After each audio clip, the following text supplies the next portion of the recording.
할렐루야. 오늘도 믿음의 식구 여러분들께 우리 주님의 은혜와 평강이 가득하시기를 바랍니다. 인류의 최첨단 과학기술이 고스란히 서며 있는 곳이 있습니다. 항공모함과 스텔스 전투기, 그리고 로켓과 우주선 등입니다. 특히 로켓이나 우주선이 지구의 중력을 이겨내고 또 대기권을 통과해서 우주로 진입하기 위해서는 엄청난 엔진의 힘이 필요합니다.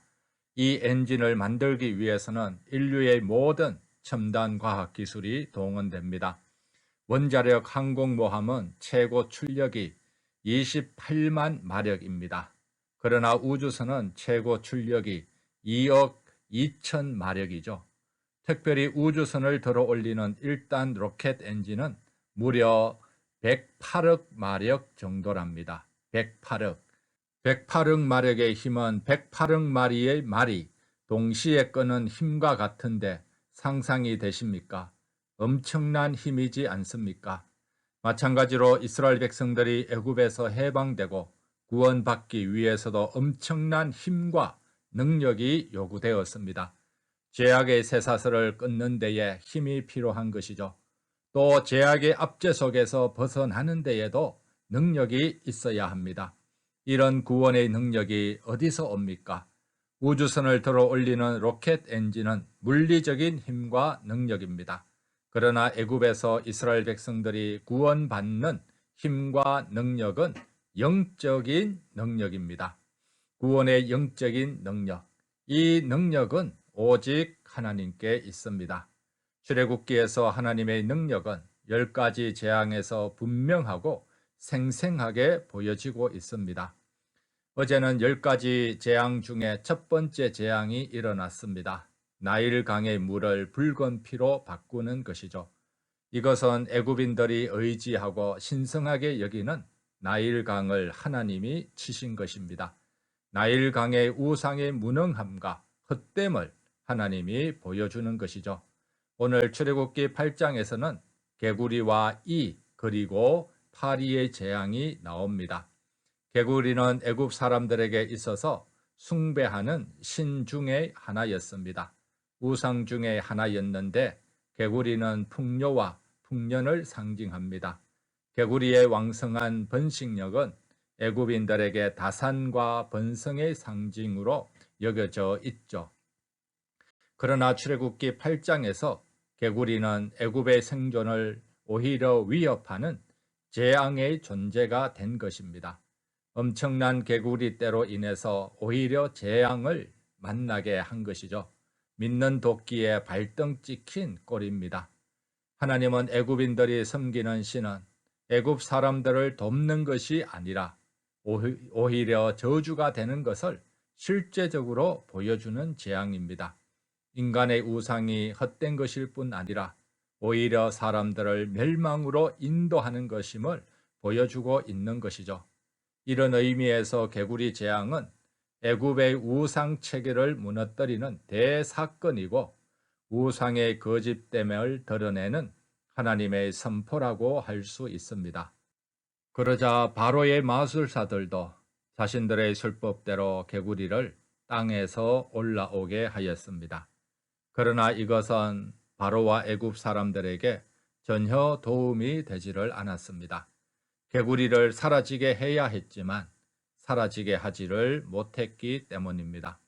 결국 바로는 모세와 아론에게 도움을 요청하였습니다. 바로는 모세에게 개구리 떼가 떠나가도록 기도해 줄 것을 부탁했습니다. 그리고 개구리 떼는 모세의 기도로 다음 날 물러가고 개구리 재앙은 멈추었습니다. 그러나 바로는 마음이 완강해져서 모세와의 약속을 어기고 맙니다. 이번에는 세 번째 재앙이 애굽 지역을 덮칩니다. 바로 이 재앙인데 몸을 가렵게 하는 이이죠. 출애굽기 8장 16절에 여호와께서 모세에게 이르시되 아론에게 명령하기를 내 지팡이를 들어 땅의 티끌을 치라 하라. 그것이 애굽 온 땅에서 이가 되리라. 아론이 그의 지팡이로 티끌을 치자 온 땅의 티끌이 이가 되어 사람과 가축을 덮쳤습니다. 그러나 애굽의 마술사들은 더 이상 이 재앙을 따라할 수가 없었습니다. 흉내를 못 내고 한계에 부딪힌 것이죠. 출애굽기 8장 18절에 요술사들도 자기 요술로 그같이 행하여 이를 생기게 하려 하였으나 못하였고 이가 사람과 가축에게 생긴지라 라고 말씀합니다. 여러분, 사탄과 귀신의 역사는 능력이 있지만 한계가 있음을 꼭 알아야 합니다. 이 한계는 하나님이 정하고 그어주는 선인 것이죠. 이처럼 애굽의 마술사들은 더 이상 모세의 능력을 따라하지 못하자 이런 고백을 합니다. 출애굽기 8장 19절에 요술사가 바로에게 말하되 이는 하나님의 권능이니이다 하였으나 바로의 마음이 완악하게 되어 그들의 말을 듣지 아니하였으니 여호와의 말씀과 같았더라. 애굽의 마술사들은 모세로부터 나오는 재앙이 단순한 자연적인 사건이나 술수가 아닌 것을 알고 하나님께로부터 오는 것임을 깨달았습니다. 그리고 여호와 하나님의 능력을 인정하기 시작합니다. 그러나 하나님을 믿지는 않습니다. 하나님의 능력을 아는 것과 믿는 것에는 엄청난 차이가 있는 것이죠. 야고보서 2장 19절에 내가 하나님은 한 분이신 줄 아느냐 잘 하는도다 귀신도 믿고 떠드느니라. 귀신에게도 하나님을 아는 지식이 있습니다. 그러나 믿지 않는 것이죠. 우리들에게 귀한 하나님을 향한 믿음이 있다는 것 얼마나 소중한 것입니까? 여러분, 사탄은 10가지 재앙 중에서 세 번째 재앙부터 막히는 것입니다. 세 번째 재앙부터 더 이상 흉내도 내지 못하고 두 손 두 발을 들어야 했던 것이죠. 영적인 세계는 영적인 세계가 알아보지 않습니까? 아무리 사탄이 능력이 있어도 하나님과 비교의 대상이 전혀 되지 않음을 우리는 꼭 알아야 합니다.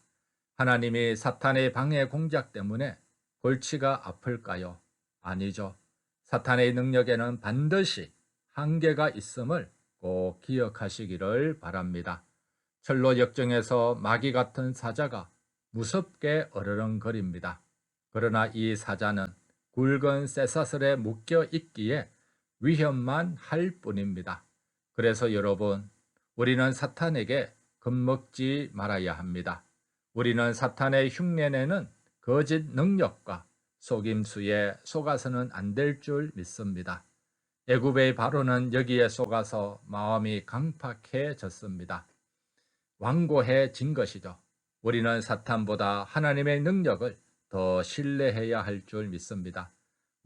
오히려 예수 그리스도의 이름과 권세로 사탄을 대적해야 할 줄 믿습니다.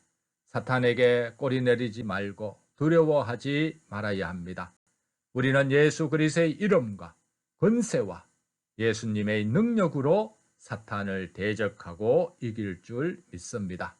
왜냐하면 우리 자신만의 힘으로는 사탄을 제압할 수 없지만 우리 안에 있는 예수 그리스도, 우리의 주인이 되고 우리의 왕이 되고 우리를 다스리고 통치하시는 예수 그리스도께서 사탄을 이기게 하시기 때문입니다. 여러분, 우리 안에 있는 이런 예수 그리스도의 능력과 성령의 힘이 악의 영을 몰아내고 승리할 힘과 능력 주심을 믿습니다. 우리는 흉내내는 짝퉁 신앙이 아니라 마음으로 믿어 의에 이르고 입으로 시인하여 구원에 이르는 참된 믿음을 소유하고 하나님의 능력으로 죄와 악과 사탄을 이기고 승리하는 하루가 다 되시기를 축복드립니다. 하나님 아버지, 이 세상에는 거짓이 진리의 탈을 쓰고 역사할 때가 많습니다. 그러나 오늘 우리에게 성령의 지혜를 주셔서 참된 하나님의 능력을 보고 사탄의 거짓 능력과 속임수에 애굽의 바로처럼 넘어가지 않도록 도와주시옵소서. 하나님의 구원의 능력을 보고 경험하여 구원하심이 하나님께 있음을 알고 하나님 앞에 겸손히 엎드리는 자 다 되게 하여 주옵소서. 그리고 예수 그리스도의 이름과 권세와 능력으로 악의 세력을 이길 수 있도록 보혜사 성령께서 날마다 도와주시고 붙들어 주시옵소서. 예수님 이름으로 기도드립니다. 아멘.